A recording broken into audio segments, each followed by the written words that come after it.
कहानी है लड़कियों की जान कैसे गई। नियति खुशी से नाच उठी जब उसके पापा ने बताया कि उसका एडमिशन कोलकाता के एक कॉलेज में हो गया है। छोटे से कस्बे रानीगंज में रहने वाली नियति का सपना किसी बड़े कॉलेज से डिग्री लेना था। उसकी मम्मी हालांकि थोड़ी चिंतित और परेशान थी कि अनजान बड़े शहर में अकेली लड़की कैसे रहेगी, पर नियति के पापा ने उसका एडमिशन वही कॉलेज से कुछ दूर गर्ल्स हॉस्टल में करा के रहने की प्रॉब्लम सॉल्व कर दी थी। कोलकाता जाने की तैयारियों में एक सप्ताह पलक झपकते बीत गया और फिर नियति अपने पापा के संग उम्मीदों और नई उमंगें लिए कोलकाता आ गई। कॉलेज में एडमिशन कंफर्म करके और फीस जमा कर फिर वो दोनों हॉस्टल आ गए। हॉस्टल देखते ही नियति मंत्रमुग्ध सी हो गई। ओ पापा, कितनी भव्य और विशाल इमारत है ये, लगता है मानो कोई महल हो। उसके पापा हंसते हुए बोले, महल ही था ये पहले। फिर वो वार्डन से मिल नियति को सब समझा बुझाकर चले गए। नियति का रूम 4th फ्लोर पर एक कॉर्नर पर था। वो लंबे चौड़े शानदार गलियारों को पार कर जब अपने रूम में पहुंची तो रूम का नजारा देख दंग रह गई। 4 लड़कियां छोटे छोटे शॉर्ट्स में सिगरेट फूंकती हुई डांस कर रही थीं। उसे देखते ही लड़कियों ने अपना डांस बंद कर दिया और नियति के सलवार सूट और 2 चोटियों को देख खिलखिलाकर हंसने लगी। नियति रुआंसी हो गई। तभी उनमें से एक लड़की बोली, hey girls, stop laughing, come baby come. मैं दीप्ति हूँ और ये हैं रीमा, सारिका और विनल। नियति ने सबको हेलो कहा तो रीमा बोल पड़ी, तुम जूनियर हो ना, फर्स्ट ईयर स्टूडेंट। हम तुमसे 2 साल सीनियर हैं। अपने सीनियर्स की रिस्पेक्ट करना हमेशा। ओके। नियति ने चुपचाप सर हिला दिया और अपने बेड पर आके बैठ गई। उसने अपने बैग से बोतल निकाली और पानी पीने लगी कि विनल बोली, क्या पी रही हो? गंगा जल। और वे सब फिर हंस पड़ी। दीप्ति ने उन्हें फिर आंखें तरेर कर चुप कराया। वो नियति से बोली, देखो, कभी भी कोई परेशानी हो न तो मुझे बताना। ओके। नियति खुश हो गई कि इस अनजान जगह पर उसे कोई तो शुभचिंतक मिला। सारिका थोड़ी गुस्से से बोली, क्या यार दीप्ति, हम तुम्हारे पुराने फ्रेंड्स हैं और तुम इसका फेवर कर रही हो।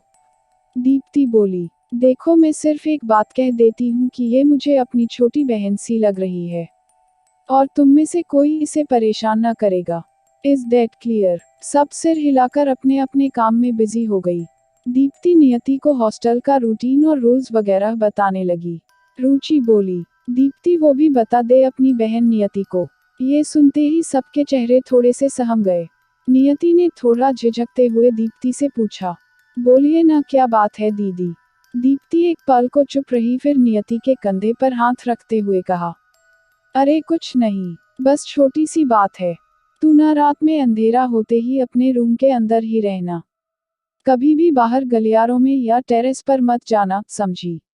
नियति ने हामी भरते हुए कहा, ठीक है दी, पर क्या मना है हॉस्टल में रात को रूम से बाहर घूमना? सारिका बोली, मना नहीं है, पर अगर घूमोगी तो फिर वो छोड़ेगी नहीं तुम्हें। नियति बोली, कौन? वार्डन। सब हंस पड़ी और दीप्ति बोली, नहीं बुद्धू, वार्डन नहीं, जीनल की आत्मा मंडराती है यहाँ पर रात होते ही। आत्मा? नियति के चेहरे पर हवाइयाँ उड़ने लगी। रीमा बोली, हाँ आत्मा। जीनल ने 3 साल पहले यहाँ के टेरेस से कूदकर आत्महत्या कर ली थी। तब से यहाँ उसकी खौफनाक आत्मा का साया मंडराता रहता है।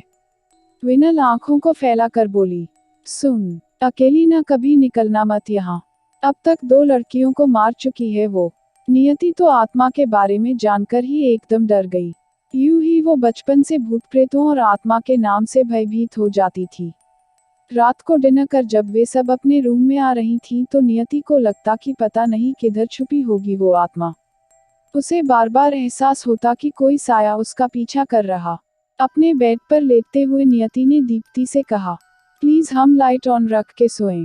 दीप्ति बोली, अरे डर मत, मैं हूं ना, चल सो जा चुपचाप। नियति थकी हुई थी और सुबह की जगी हुई भी। उसे जल्दी ही नींद आ गई। आधी रात को अचानक नियति को लगा जैसे कि कोई उसके बेड पर बैठा है। वो चीख कर उठी तो देखा उसके बिल्कुल पास ही एक लड़की अपने लंबे बाल चेहरे पर बिखराए बैठी थी। नियति की चीख सुनकर बाकी लड़कियां जग गईं और लाइट की। नियति अपना चेहरा चादर में छुपाए सिसक रही थी। दीप्ति ने उसके चादर को छुआ तो वो चिल्ला पड़ी। दीप्ति बोली, क्या हुआ तुम्हें? चीखी, क्यों तुम? नियति पसीना पसीना हो रही थी। किसी तरह बोली, वो मेरे बेड पर कोई लड़की बाल फैलाए बैठी थी। दीप्ति ने ये सुनते ही बाकी लड़कियों को देखा। क्यों? कहीं तुम में से तो न कोई था यहाँ? रुचि बोली। व्हाट नॉनसेंस दीप्ति, हम सबके बाल शॉर्ट हैं, तुम तो न बस। दीप्ति अब थोड़ा डर गई। वो बोली, तो क्या वो आज रूम में चली आई? सब ये सुनते ही डर गए। नियति तो रोने ही लगी। तभी अचानक विनल बोली, कल तो फिर हमें बहुत संभल कर रहना पड़ेगा। रुचि बोली, क्यों? तो सारिका बोल पड़ी, क्यों, क्या जानती नहीं कल कौन सी डेट है? रिया बोली, ओ हाँ, कल तो वही डेट है न, 13 जुलाई, जब जीनल ने सुसाइड किया था। दीप्ति भी थोड़ी सहम गई, फिर हिम्मत जुटाकर बोली, अरे अब बस करो। नियति कितना डर गई है। कल की कल देखेंगे। ओके चलो अब सब सो जाते हैं। और वो सब सोने लगी। नियति को नींद नहीं आ रही थी और फिर उसे उल्टी जैसा लगने लगा। वो जल्दी से बाथरूम में चली गई। अभी वो अंदर गई ही थी कि बाथरूम की लाइट ऑफ हो गई। वो घबराकर जोर से चीखी और बाहर भागी। बाहर आते ही देखा, वही लंबे बालों वाला साया उसकी ओर बढ़ रहा है। नियति जोरों से चीखना चाहती थी, पर डर से उसकी आवाज मानो गुम हो गई थी। वो तेजी से दीप्ति के बेड की तरफ भागी, लेकिन साय ने नियति के बाल पकड़ लिए और अपनी तरफ खींचा। नियति की तो धड़कन ही रुक गई। वो बस एक बार पूरे जोर से चीखी और वही उसकी आखिरी चीख साबित हुई। साय ने जैसे ही उसके बाल छोड़े, वो कटे हुए पेड़ की तरह निष्प्राण जमीन पर गिर गई। अब बारी साय के चीखने की थी। ओह माय गॉड, देखो इसे क्या हो गया। चारों लड़कियां दौड़कर नियति के मृत शरीर के पास इकट्ठी हो गईं। सबके चेहरे सफेद पड़ गए थे। उन्होंने साय को संबोधित करते हुए कहा, अब क्या करें दीप्ति, हम तो फंस गए। दीप्ति ने अपने सिर से लंबे बालों की विग निकालते हुए कहा, रिलैक्स गर्ल्स, हम तो सिर्फ थोड़ा सा मजाक कर रहे थे। अब ये इतना भी मजाक न सह पाई तो हमारा क्या कसूर। ओके चलो अब इसे इसके बेड पर डालकर चादर उड़ा देते हैं। सुबह शोर मचा देंगे कि देखो तो क्या हो गया नियति को। चलो मूव। और सबने मिलकर नियति की लाश उसके पलंग पर सुलाकर चादर उड़ा दी। और यूं रिलैक्स होकर सो गए मानो कुछ हुआ ही न हो। सुबह होते ही वार्डन को सूचित कर दिया कि नियति उठ नहीं रही।